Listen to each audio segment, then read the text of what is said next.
When was the last time you failed?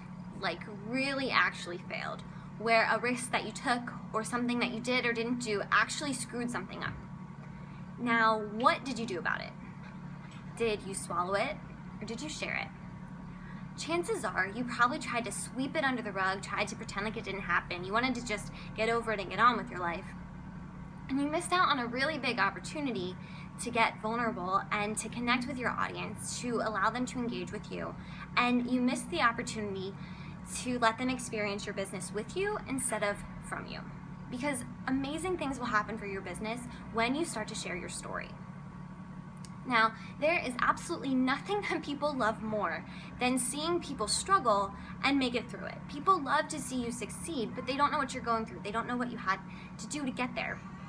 And I mean, every single movie that we watch ever is about the underdog and them overcoming challenges, and people love that script. They love that storyline, and that's what you're living. So when you share, when you give the opportunity to your audience to let them in, two things happen. You influence and you involve. People love to be heard. They love to be given a voice. They love to be able to give their opinion. So when you get a little bit vulnerable, when you share something that you're struggling with, you give them the opportunity to give you feedback. You give them the opportunity to help you. Now, it doesn't matter what you do with it. It doesn't matter if you actually take that feedback or not. It doesn't matter if you listen. You don't have to. It's your choice what you listen to, what you allow into your kind of like mental stream of thoughts. But you give them a voice. You give them a chance to interact with you, to invest emotionally and personally in your brand.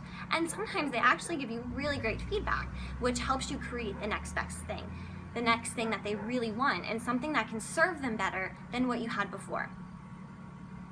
Now, one of the biggest questions that I get asked all the time is, how do I share? How do I share what I'm struggling with? How do I share my failure without sounding like I'm complaining, without sounding like I'm being that negative Nancy? And there are two ways to do it.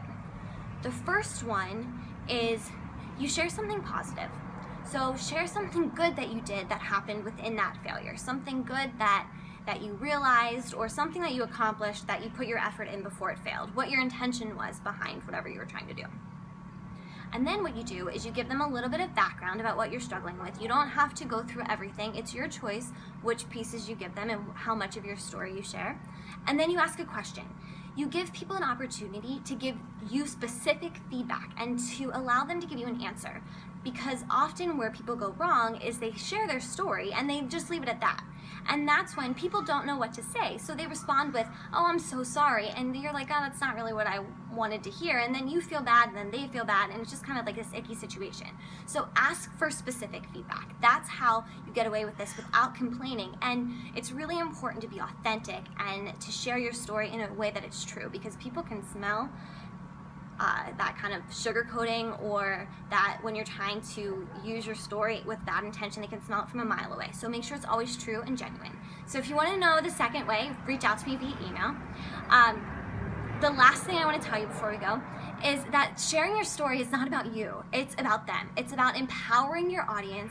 It's about giving them the chance to be involved with you and empowering them to share their stories, empowering other people to be okay with their struggles and to come to terms with them. And that's how you make an impact. That's how you attract your audience and you bring people to your brand instead of pushing your brand towards them.